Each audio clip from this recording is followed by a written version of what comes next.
Check 1 2 1 2. Can you still hear me, Nicholas? Yes, sir. All Loud and right. clear. Perfect. Do my little quick systems check over here. Oh, we look good. Okay. Let's get this thing started. I'm super excited about this one. Bear with me here. All right.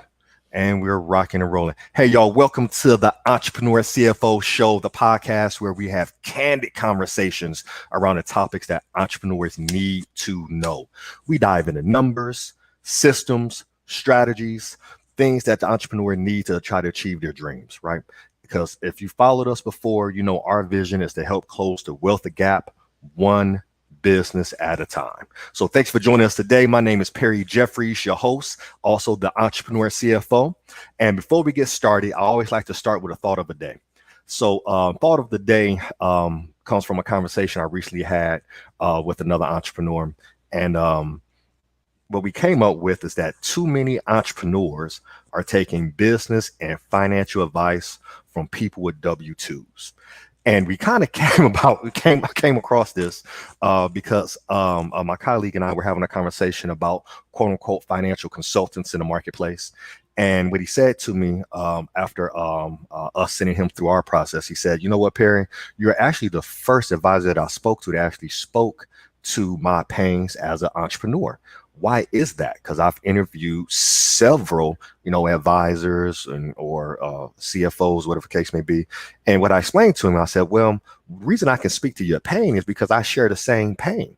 I'm an entrepreneur, so I know exactly what your pain is because I go through the same things myself. So it got us to thinking a little bit around that whole piece. And I find that unfortunately, a lot of entrepreneurs are taking all of their advice from people who don't walk in the entrepreneur footsteps. So, not saying that you can't get value from somebody who's not a business owner, but as you're looking to grow and develop and take your business to the next level, there's some value in speaking to someone who has expertise versus someone who has academics. Because what I found, even being a former school teacher, is that, academics can take you so far, but as I'm growing older and more mature in my entrepreneurial walk, I'm realizing that experience speaks way more and is way more valuable than academics. So that's kind of our thought of the day, y'all. Take for what it's worth. I love to get your feedback on it, and I'll definitely pick our guest brain on that here shortly. But I'm excited to have a guest today. Nicholas Barely is joining us. And before we give Nicholas a chance to speak here, here's the deal. Nicholas, this is actually our first time speaking to each other, but I feel like we've been connected. So I think we got connected, Nicholas, from our mutual friend, Kevin Stimson. Big shout out to Kev. I think connected us on social media. I've been a part of the Billion Dollar Brotherhood, get a chance to jump on some of your lives and just love the content that you kick out there. And I think it's super, super valuable. So when we got connected and you said you want to do some podcast episodes, man, definitely humbled and happy to have you here with us today, man, to share some of your story. But before we get started, y'all, let me read this bio here. So Nicholas is the CEO of the Billion Dollar Body, bestseller author of The Modern Day Businessman, creator of the Billion Dollar Brotherhood, an international speaker, and host of the BDB podcast. So make sure y'all go check out Nicholas here and subscribe as well. So his story is kind of interesting, and I'll tell you a little bit about my story here shortly too, my friend. But he went from being an obese college dropout to creating a 7-figure business, healthy and married to the woman of his dreams, Amanda. Big shout out to Amanda. Nicholas was named a top 30 under 30 influencer, has been featured on numerous media outlets such as Forbes, and has interviewed some of the top entrepreneurs. He lives by the philosophy that your network is truly your net worth. Nicholas resides in Southern California and is passionate about his marriage, his son, which is even a year. He's newborn, right? 10 months. 10 months, not even a year yet, man. I appreciate you joining on. I know how that is. Faith, family, and friends, and giving back to those who help.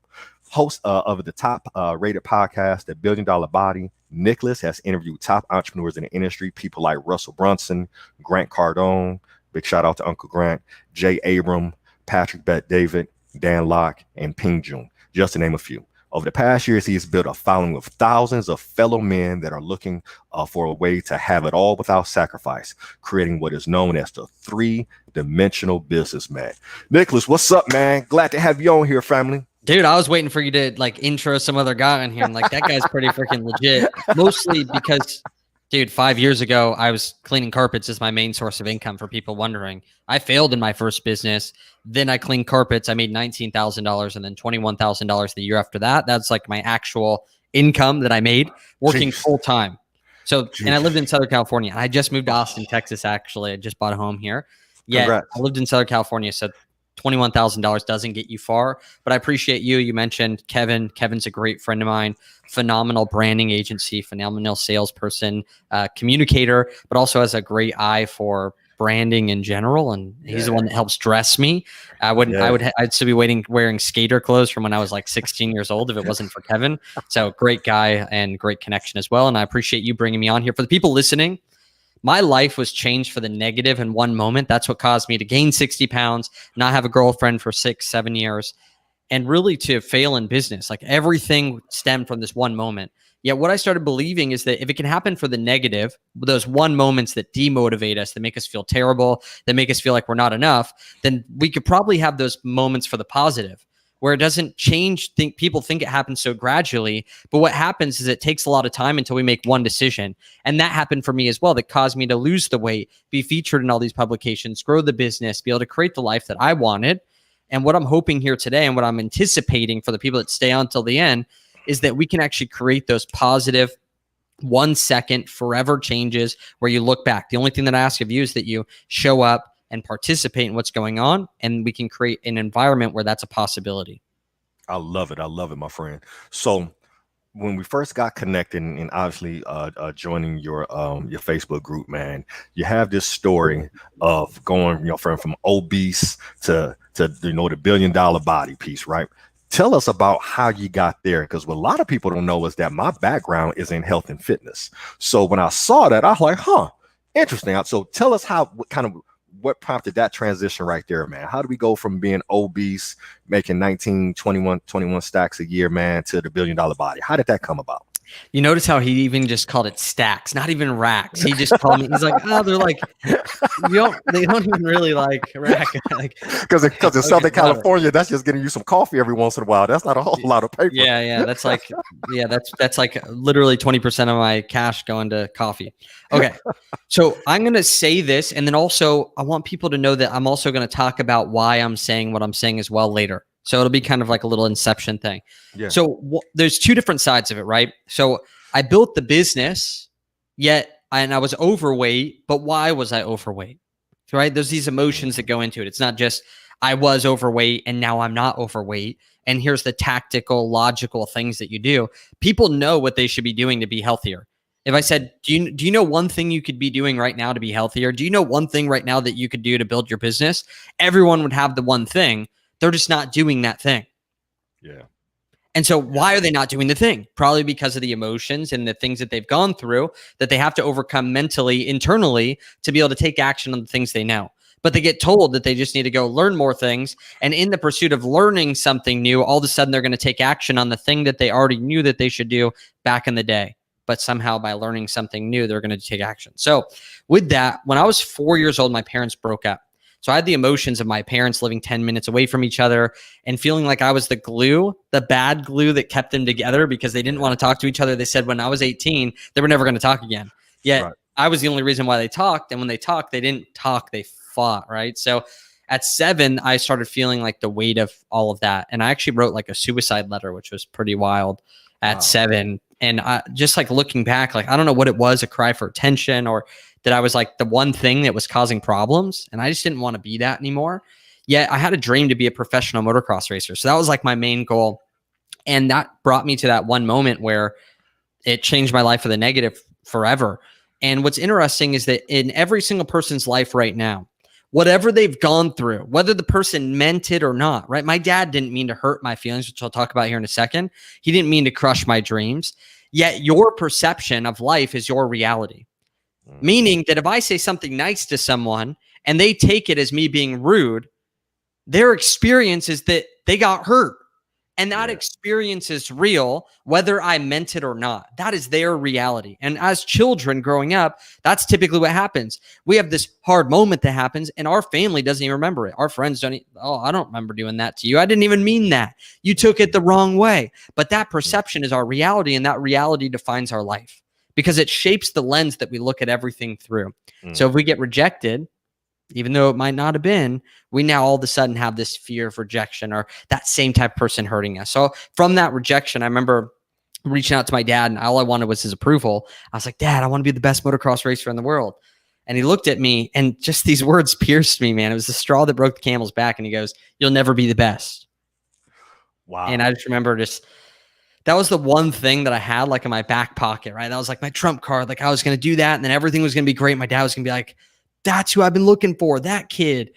And he said that, and it just, I don't know, something broke inside of me. I didn't talk to my dad for almost 3.5 years. I'd only see him during Christmas. I remember him going and knocking on my door at my mom's house, and I just wouldn't answer it.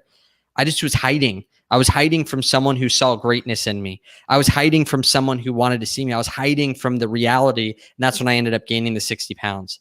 So I gained these 60 pounds. I had a 3.5 GPA, went down to 1.8. I graduated because I went to summer school every single year. So every year I was in summer school, flunking classes, didn't even get my license until I was almost 17 years old. When you get it when you're 16, I had nowhere to drive. I was embarrassed. I was self-conscious. Think about this. Self-consciousness is just being conscious of yourself only. Huh.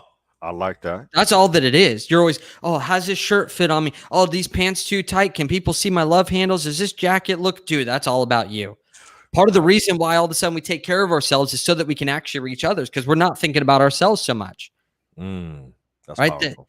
Like ultimately, it's not, they say that like confidence is not thinking or even being humble is not thinking less of yourself. It's thinking of yourself less. I love that. Right. It's like, it's not about like you having to not think about yourself. No, it's taking care of yourself so that you're not sitting there in self-consciousness mode all day. So one day some kid comes to school, and this is how simple a message can be. And through his actions, which is what you talked about in your daily thing that you guys give, through his actions of eating healthy, I was like, dude, what are you doing? And realized I was wearing the same sweatshirt every day, covering up my man boobs, right? Because I had man boobs. Super scared to stand out, because if I stood out, people could call me out and tear me down. Like I was so afraid of someone seeing me, because they could be like, you're fat. And I'd be like, they're right. Like my insecurities are right here in front of me. Yeah. So I asked him, why did you bring fruit to school, dude? And he looked at me and he's like, oh, I'm a boxer. I need to weigh in at the correct weight. And they put me on a high performance diet. And boom, it just shifted for me. I was like, there's a plan to be able to get from here to here. Yeah. And I just went home. I did the same exact thing, and I lost the 60 pounds. So how did that all of a sudden turn into the business? So I lost that weight. I ended up losing it a very unhealthy way. I starved myself. I ate salads with no dressing with my hands, right? Like leaves with my hands. Literally. I didn't know how to work out. I was too scared to go to the gym because I had never been to the gym. I said, once I'm fit, then I'll go to the gym. Once I know how to use the equipment, then I'll go to the, because I didn't want to have people in my city look at me and see that I was an idiot loser. Man, I don't know how to use this. I can't bench 50 pounds. I don't even know if I could do the bar. How do I even do this? So it led me to hide. Yeah. Pause for a second. Anyone who's ever read Arnold Schwarzenegger's autobiography, I didn't graduate hardly, so whatever one it is that he's still alive and he wrote it about his life. Yeah. Whoever read that, notice that he covered up his entire body, all the good things, and he only exposed the worst part of his body, which was his calves, because he knew something that I didn't at the time. I thought that I was stuck in my situation, my fat body, my bad reality, not knowing how to work out, not being in shape. I thought I was stuck there forever. So I covered up all the worst parts of my body and only showed the best parts. I wore the perfect type of underwear that made myself look good. I wore the perfect type of pants that made myself look good. I wore the perfect sweatshirt that just covered up all my insecurities the best. Yeah. But my biggest fear was that if I ever got stood out, then all of a sudden people would be able to see who I truly am, which is a fat loser. And so because of that, I never took any opportunities. Arnold Schwarzenegger, he showed the worst part of his body because he knew he could change it. And if he focused on that area, that he'd be able to grow that area, and then it would no longer become an insecurity. How often, my wife actually coached me on this the other day, she was kind of nervous about guns. She was fearful about them. She didn't know like how they worked or anything. And so she booked a lesson to be able to get taught in close quarters, self-defense with guns. And all of a sudden she left there and she was like, oh my gosh, like we kill our insecurities by actually taking action in that area. When she became familiar with the guns and familiar with how they worked, all of a sudden the fear and the insecurities and all those different things started falling off because she started taking action in that area. So that led me to getting married. I got married at 20. My wife was 18. And I just, dude, to be honest, I just really didn't want to be away from my wife. And I thought, what are the ways that I could create that reality?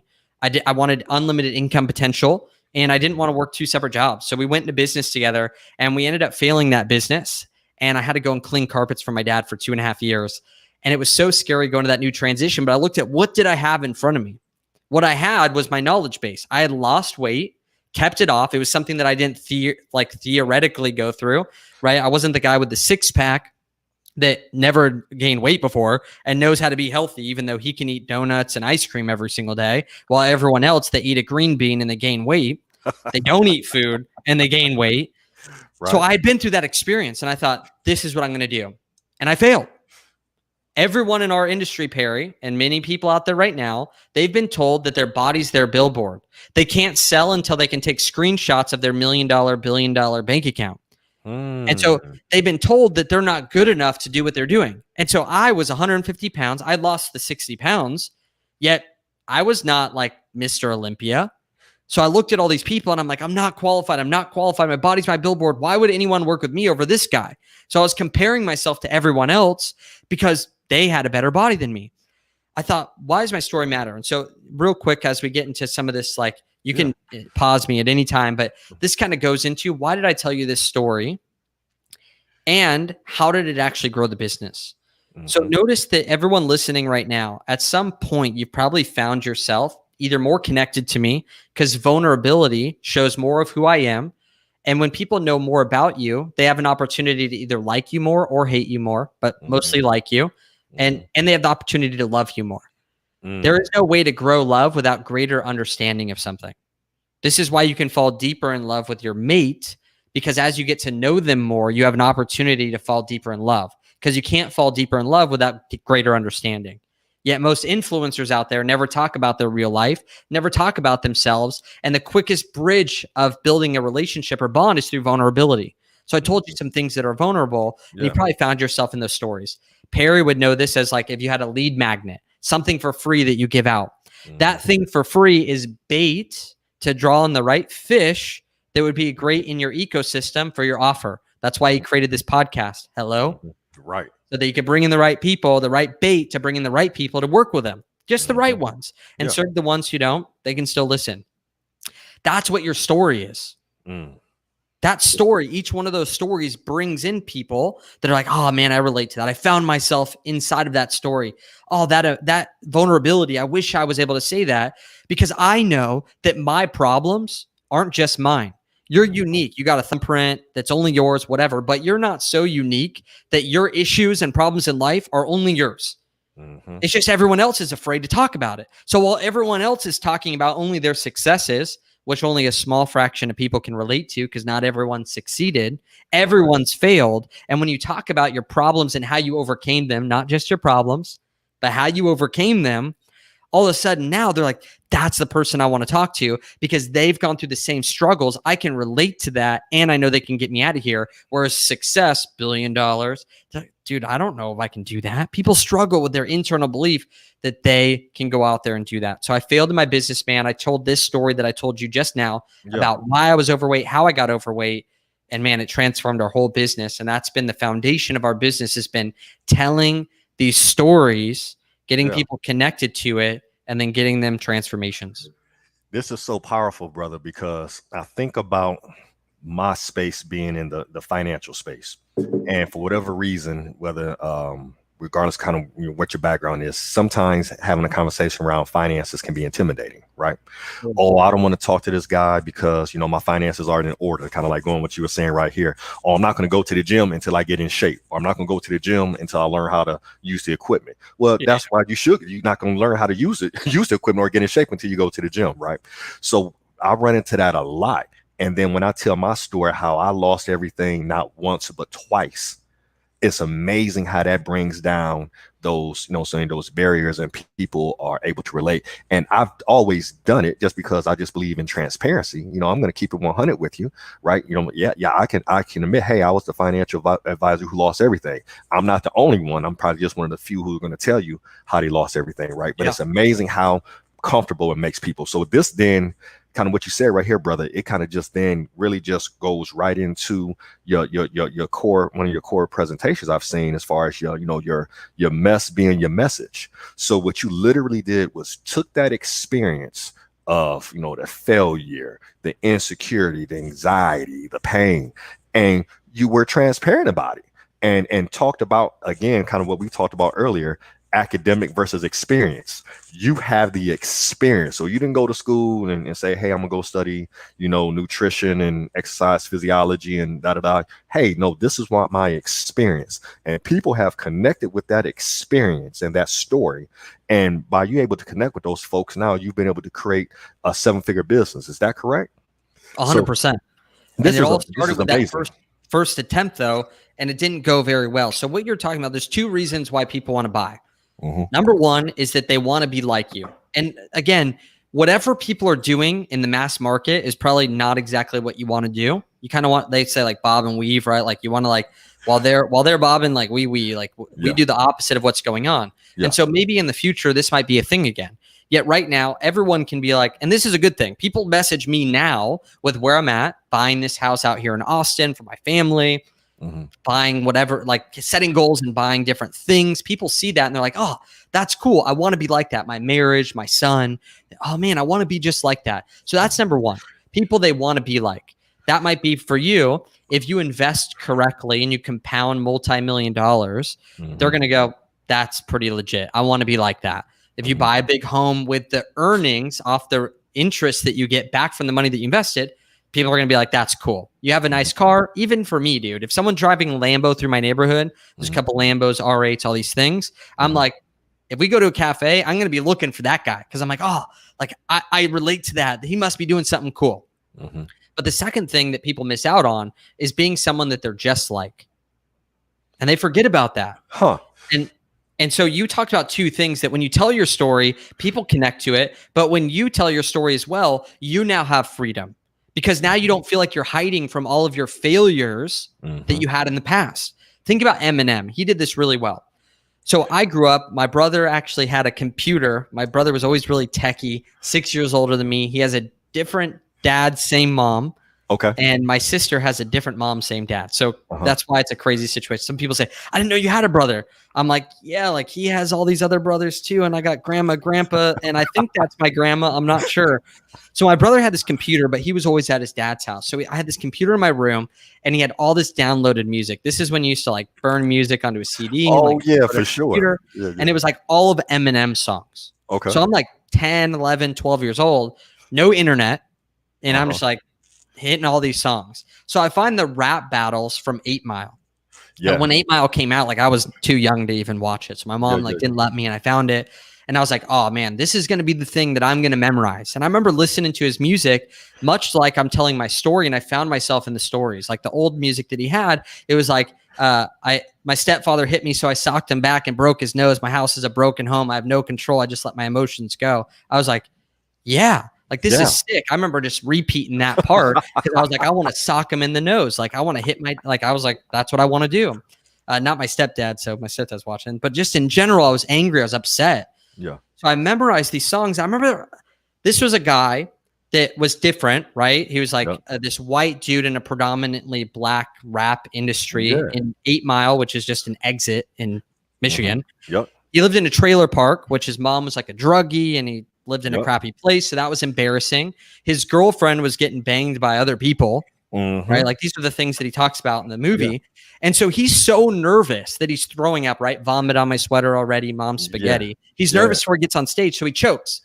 Think about how embarrassing that is. Everyone's like, this guy's a loser. So he's so afraid to put himself out there. He's so afraid that if he goes out there and puts himself, he'll get rejected. Everyone will find out who he is, which is a failure. Everyone's failed. We all have these fears, these insecurities, this self-consciousness that he couldn't even rap unless he was in this small little thing and everyone's like, you're amazing.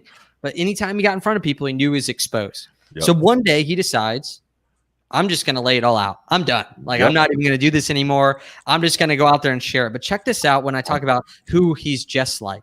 This was so interesting. He goes up there, and in the very final rap battle, he goes against, like, I think it's like Papa Doc or something like that. Yeah.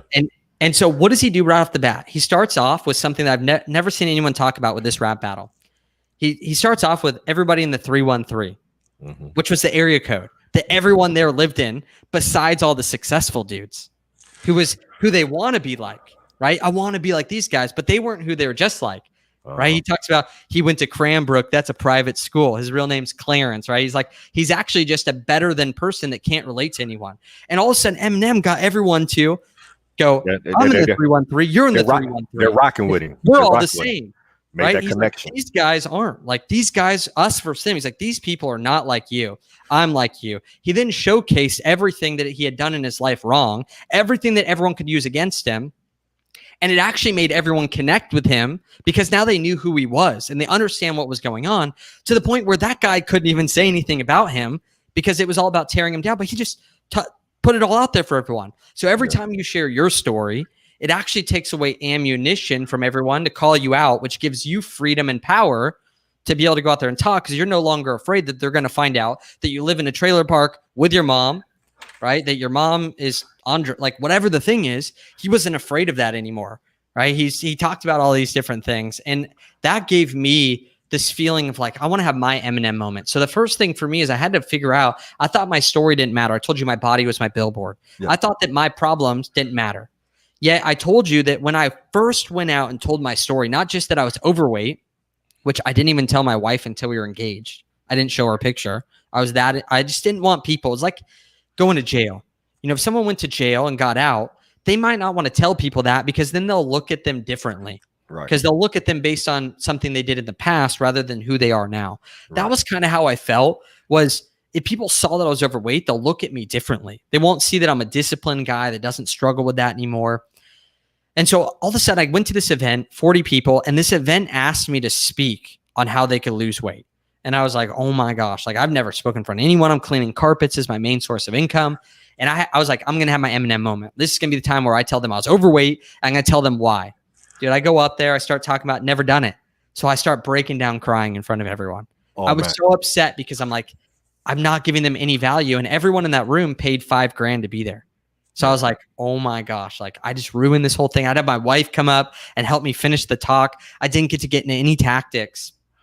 And still to this day, maybe 6 years later, they talk about that one moment that changed everything. That's when everyone felt the vulnerability and all connected. And they still talk about the spot that I stood in when I told that story. When I started crying, whenever anyone else starts crying, they go, I'm in the spot. Because they still remember that anchor of that moment that brought everyone together. I left there. I had 10 people reach out to me, and we did over $27,000 in sales. I literally quit my job like 2 weeks later. We've never had a not profitable month since that month in our business. Quit cleaning carpets, quit all of that. So not only did I see that my story was powerful, the second problem, though, that people will go through, because now they know, like, all right, if I tell people my story, what I went through and how I overcame it, and it's strategic to my product, other people will see, man, I could do that as well. Yeah. But what's the second thing that we go through, dude? Like with losing weight or being fit or making money or whatever it is, how many clients we have, it's, okay, I have a story, but it's not good enough. Like, I didn't lose enough weight. I didn't get fit enough. I haven't made enough money. Oh, I made 200% returns this year in the market, but it was with only $10,000. So it really wasn't like $1 billion like these other guys. So then we start telling ourselves that our story isn't good enough. And that's when I started realizing that there was these other guys that I go to these events and I'd speak and everyone would buy from me. And there was these other guys that, dude, they had lost more weight. They had freaking been more buff. They were shredded. Yet it was so interesting because they didn't, one, those guys weren't telling their story. Right. But second, they related to my story in a way they can never relate to someone else's, and the opposite. Right? My wife grew up in a perfect home, like Christian family. Mom and dad are still together. They live a mile down the road so they could be next to my son. They're perfect family. Yet inside of a perfect family, you have different problems. You don't have no problems. You have different problems. Right. And now she's able to relate to people that I could never relate to. So I started realizing my story is uniquely mine, And when I share it, it's going to reach people that no one else in the world can reach. And I started looking at my problems differently. I started looking at them as almost like places where they didn't have any water. There's places still today that don't have clean water. Mm-hmm. And ultimately, you either need to find a spring or dig a well. That's what I'm like. I don't know. You either need to complain about it, be like, I don't know what to do, or we need to like problem solve and figure out what to do. Right. So once we figure that out, rather than thinking, man, I have such a hard life, there's other people out there that don't have the things that don't have the same problems as me. They're so lucky. That isn't going to really do anything. So the second thing is, if we can figure this out, now we can go to other people that don't have water and either teach them how to find a spring or dig a well. And so I started looking at my problems and I'm like, dude, if I'm struggling with this, millions of other people are struggling with this. Yes. And if I overcome this, I can then go back and help these other people who are struggling with it as well, overcome that. And I could either create a business about it. I could create a nonprofit about it. I could just share that message and help other people out. And as I started relating to that, dude, that's when the business started blowing up. Because back when I used to think, don't look at my problems, I never related to anyone. Because I was always like, oh, I was overweight, but I don't struggle with that anymore. Oh, all these people, I'm not the same as them. I'm different. Like, I just don't have those same struggles. Yeah. Now I did. I just turned a blind eye to them because I was only thinking about myself. And you said we were going to get to your opening message. Yeah. There's 3 levels, dude, that people are going to want to have in their life of areas that they're getting fed from. Number 1, mentors like you. Yep. Right? They want to learn from people like you. That's why they're listening. Number 2 is people they run with. Who are the people that are like equally yoked on the same mission as you, same level business that you can run with? Because they're not going to be able to talk to you every single day. Right. You have your group of people you're running with. Right. And then the third one that most people lack, and that I lacked the most, was that I was so focused on my own growth that I never went into contribution, which was you can only learn so much through knowledge, like you talked about, and even action. There's only so much you can learn from your own growth, your own fitness journey, your own business journey. At some point, the next level of growth is taking what you know and teaching it to these people that all have different problems and perspectives and different lifestyles. And if you could teach them, that's where you're going to see the maximum amount of growth, is having that third level is what's the place that you give back. And that's where all of a sudden I started seeing, this is where I was seeing massive growth. So number 1, your story matters. Number 2, not only does your story matter, it's good enough and it uniquely relates to people, and more people can relate to your failures than your success. Yeah. And number 3 is that your story actually gives you freedom. Sometimes it's for you. Yeah. I posted something on Instagram maybe 4 weeks ago, a month and a half ago. It lost me 1,700 followers in 24 hours. Wow. And everyone thinks I'm dumb for posting it. Mm-hmm. And all I did, to be honest, was I just told people what I had done. Think about this for a second. This was a social experiment. This is one of the first times I've talked about this. I was like, it was about voting, which is stupid. I don't think anyone should post about it. It's really dumb. But I thought, I have all these people following me, and if I don't tell them who I voted for, whether I like them or not, I just had to make a decision. Mm-hmm. If I don't tell them who I voted for, then they only follow me because they don't know what I did. I was like, oh, that's kind of weird. And if they knew what I did, then some of them wouldn't follow me, which means that if they follow me because I don't post about it, they only like me because they don't know who I am. And if they knew who I was, they wouldn't follow me, which I wouldn't want that person anyway. So I literally made a post and said, hey guys, this is what I did. Yeah. Not you should do it or any of these things. Right. And of course I made it like a little bit like standout-ish with like a little bit too much stuff on it. Like the picture was super out there. Yeah. And then the next day, I made a post about that. I said, listen, guys, I just wanted you to know what I did. Whether you like it or not, or whether it's not like that's the problem in today's society is if you do something, they think you're all out. Like if you voted for this person, that means you actually agree with every single thing they've ever done in their entire life, their clothes they wear, the food they eat, like you're the same. Not true. Yeah, I did it. And again, it wasn't for anyone else. It didn't get me more followers. It didn't make me more money. If anything, it hurt that. Yet it was something inside of me where I said, man, I just don't want that hanging over my head. I'm going to talk about it because I want freedom from it. And when I have freedom and I'm not afraid that if I post this or if I say this the wrong way, people will not like me, then all of a sudden I'm going to have more freedom to put myself out there and ultimately generate more money in the future, have more success. This right here is so powerful, brother, because, wow, this is in full transparency, I think a lot of entrepreneurs try to straddle that hey, I don't want to choose one side or the other because I don't want to impact my opportunity to make money here. I don't want to rub, this set of clients a certain way and whatnot. And I actually had a conversation about this with some other entrepreneurs. And if I'm hearing you correctly, man, what it's really coming down to is just always be your authentic self, because you want the right people. The right people are going to continue to follow you. The right people are going to continue to connect with you. And by being your authentic self, you then give people you give yourself that freedom, but two, now people have the opportunity to really connect deeper with who you are. And those are the people that you want in your tribe and your village and the whole nine. So that's really, really deep, y'all. For folks who are listening to this is some powerful stuff. Really from a lead by example too. Like when I put myself out there, yeah, I posted, I don't know how many dozens of people that told me they want me to die. They were like wishing curses on me, all these things. So then when someone else that believes completely opposite of me and they post something up, dude, I say, dude, awesome. Congrats. Thanks for voicing like your opinion. Like everyone's on a journey.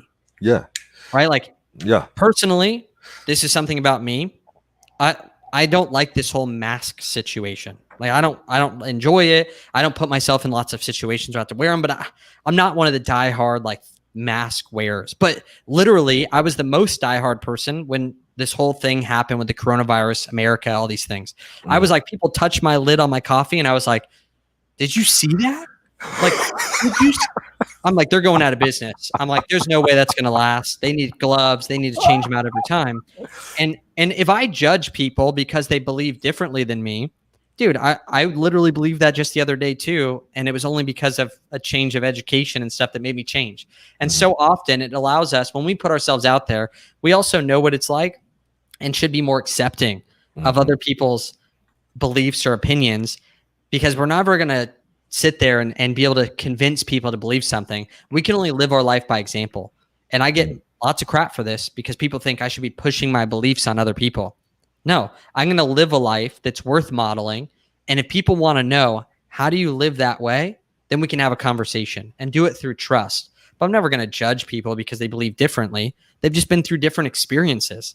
They've had there's a reason why they believe what they believe. There's no reason to bash people for it. And when I get bashed, it makes me realize, like when other people put themselves out there, they're going to get bashed too, just from a different side.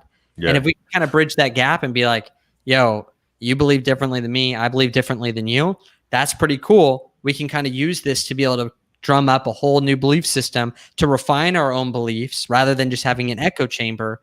That's where I feel that real success is had, is when we're able to kind of accept that. And again, not accepting murderers or all these things that are bad, yet you can still empathize with that and be like, dude, something must have happened in this person's life to like really jack them up and still have accountability for it. But ultimately, I feel like when you put yourself out there like this, you can now relate to some of the other people.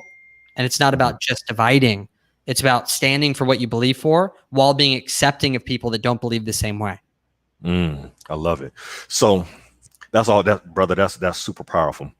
We're gonna do a quick pivot because I'm dying to ask this question, and I don't want you to give away your secret sauce here, but I love the concept around the transparency, your turn your mess into your message. Totally. But what you've done, which I think has been totally remarkable, is you've done that, but you've been able to monetize that. Yep. What is the mindset around being able to do that? Because it's one thing to be transparent and be like, hey, but how do you then turn that into revenue? Yeah, because some people may be transparent. No one cares. And that could happen, by the way. Yeah. And nobody deserves your story either. You don't have to broadcast it out into the world. Maybe you just tell your friends and get consulting and you know what I mean? Like get help. Yeah. Yet that it could fall flat. And the world doesn't deserve all your stories. Like I tell people this, you don't have to share your story with anyone. Yet for me, what I noticed from one of my mentors, Cole Hatter, he said that if they say it, they're always right. But if you say it, you could be wrong. Right? Like if you tell people you need to lose weight, they're like, okay, maybe. But if they tell themselves, I need to lose weight, they'll always believe themselves. And so in that journey of, all right, how do I stop telling people how to live their life? And how do I start telling stories that get people to build the belief of what I want to tell them? So if I want to tell them you need to lose weight, what is the story that I could tell them to help them tell themselves I need to lose weight? And then the one who provides the solution for these people. So no matter what I do, I'm always thinking, if I tell people what to do, tell them to buy, tell them they need this product, tell them they need to take this action, even if it's a coaching client or a client onboarding for our service-based business or even carpet clean, you can tell them a story that gets them to prepare and be successful as a customer. But most of the time, people just tell people what to do without telling them why. So because of that, they're like, maybe I'll do this, maybe I won't. And so when it comes to what I do, the way that I've exercised that the most has been through building these beliefs. So let's say my post-production podcast and YouTube agency, and that way it's like a totally different company. What was the way that I used mess to message for that? Well, when I started my podcast in 2016, we became a #1 best podcast for 6 weeks in a row. And out of all new podcasts, we had over 205-star reviews. Yet my wife hated editing the podcast, hated it, to the point where it put so much pressure on us that we ended up taking weeks or even months off. Luckily, we continued to fight through that and hired a team and all these people to help with the editing and editing the videos and uploading. And now it's like tens of thousands of dollars a month just to run a team. Yet our business is literally ran off the backbone of the people we've been able to create. You talked about my network being my net worth. That came from the podcast. And if I would have quit, I would have never seen the success that I have now today. All because I had to build the team to do it. And then I would transition from that story and be like how many of you guys out there, like, you either want to start a podcast, but you don't know how, the technical stuff, or you have one and it's so inconsistent. Even if you do it, you're not getting the marketing materials to actually push it out there and have it grow. How cool would it be if I were to give you access to my team that I pay tens of thousands of dollars a month to be able to run, or just from chipping in? Because they say that buying something's expensive, but sharing it is inexpensive. Imagine if you could just literally click a button, record the podcast, and then literally drop it into a file and everything comes back to you all complete without having to invest tens of thousands of dollars and training people for tens of thousands of hours to be able to create these materials. If you're interested in that, drop I'm in below and I'll send you the details. We'd book a phone call, but it all started because my hook would be in that story. I would say, guys, I wanted to quit the podcast. I'm quitting. I did the podcast. It went great, but it was too hard, too stressful. Couldn't edit, couldn't market it, hated it. But we didn't quit. And I had 2 options. There was no good options for editing out there. So I created a $10,000 plus a month team just to run the podcast. You could go do that if you want to start one, be consistent, not give up. Or you could hire us, and for $100 an episode, $250 an episode for video, we'll do all your show notes, your YouTube SEO, your YouTube thumbnail that's all perfectly done. The tags, we'll cut them down into Facebook videos and Instagram stories, and we'll take the quotes and we'll do show notes that are SEO optimized, and you don't have to do anything. It's up to you though. You can either fail at the podcast, build a team on your own, or you can hire us. It's up to you. So I always give options, and I'm always using those stories. So that'd be one of them, right? Like if I were to talk about weight loss, it'd be the same thing. I'd be in a group and I would tell my story. Hold on, Nicholas, before you go on right there, because I know because you're proficient in this, man, but that was absolutely fire. That was golden right there. Yeah, so, I'm trying to sell you right now. I know you have a team, but I'm like, come on, dude. You're doing good. I was about to type I'm in. I said, well, I can't type I'm in. I'm on the dang old thing too. So, but brother, that was absolutely phenomenal. So a couple just takeaways from that: build a team. Stay in the trenches, even when it gets hard, because again, that experience, going back to what we talked about earlier, the academics versus the experience speaks volumes to that. And then taking that experience, which was tough, and then turning that into a revenue stream by helping other people out so they don't have to go through that pain. Brother, that's gold right there. That's and what's the selling point, dude? I have done it. I built the podcast. We've been down to number 34 in the US. Because I've done it, that all of a sudden makes everything I'm doing have a higher value. Because I'm like, also, my team who's helped do this, we're going to help do that. You may create that with your clients, though, right? You might have, I've done this with 50,000 clients or 5 clients. We've been able to do this. Now they're like, oh, like now I see why this is valuable. And 100%, man. So one thing that people can do right now is they could start thinking of what are all the things that I tell people to do, that I could start telling a story of how I learned it. Just start with how you learned it. Right? If it was losing weight or editing the podcast, I'm like, oh man, like I learned that we had to edit the podcast and I realized it was fun at first and then it wasn't producing money right away. So it went on the back burner. Yes. Yet I would have never known if I would have quit that it would have totally transformed my business. And so all of a sudden, like that story, I'm telling just a recollection of what I went through to discover this. Yeah. And what people will find is they'll have the same discoveries you do just by hearing the story. Russell Brunson, one of my mentors, I've been in his inner circle for years. I was wearing his robe, or that was the wrong way to say it. I was wearing an inner circle robe this morning. Yeah. He's so good at this. And he says that if you could just master this, it's the most important thing. If you just say one thing in marketing your message, it'd be this. He talks about how he was a wrestler and he got married and he needed to make money online. And then YouTube ads went too crazy. And so he started building funnels. And he had this inspiration of a guy who made $1 million in a day. And he thought if he could do it in a day, Russell could do it in a year. And then Russell made it in a year and then a month and then a day he made $1 million. And then he's like, and the way that I did it is through these funnels. And everyone's like, I want them. And he's like, yeah, it cost me like 35 grand and 6 to 8 weeks to launch every one. And it took me hundreds of them to then find the one that worked. And people are like, oh my gosh, like I know I need a funnel, but I don't know if I have 35 grand times 100 plus 8 weeks times 100 to be able to find my winning funnel. And he's like, well, I could show you how you could use this platform that for $3,000 you get the whole year. Plus we're going to show you the templates that work, the sales process that works, the sales videos that work, and the marketing materials needed for free. Just if you buy this $3,000 thing and you're able to plug and place. Yep. And he mastered that message so well that he's able to tell that story and people go, I want that. The only other stories that are valuable with that is overcoming people's internal fears. I can't do it. It's not going to work for me. And their external fears, which is imagine for a gym. If a gym's in a small town and I'm in a big town and I say, you can grow, you can get bigger, they're going to go, there's just not enough people here. Oh, the average income's too small. External fear. They're like, oh man, I can't do it in a small town. So what do I need for that? Show them how they can do it in a small town. Not a big deal. And then they're going to go, oh, they did it. I can do it. Yeah. Internal fear. Man, I know. I just don't know how to sell. I'm not good at speaking. Yeah. I don't know how to communicate. Those are things that they're like, I can't do it. Well, then I just share a story about how someone who sucks at communicating did it. Mm-hmm. And then they're like, man, if they can do it, I can do it. And this goes back again to if you just talk about, look how shredded I am. Look how much money I've made. Look at my investments. They're going to go, yep, you know what to do. You're already really good at it. And you had all the things around you to help you do it. But if you share those different struggles, they're like, man, like that's the domino. I now believe I can do it. And Russell's probably been the biggest contributor along with Cole Hatter to be able to learn this. And inside of it, it leaves people at schizophrenia buying is what they call it. Like literally they have no choice but to buy, or they have to think about why didn't I buy? Because they have no excuses.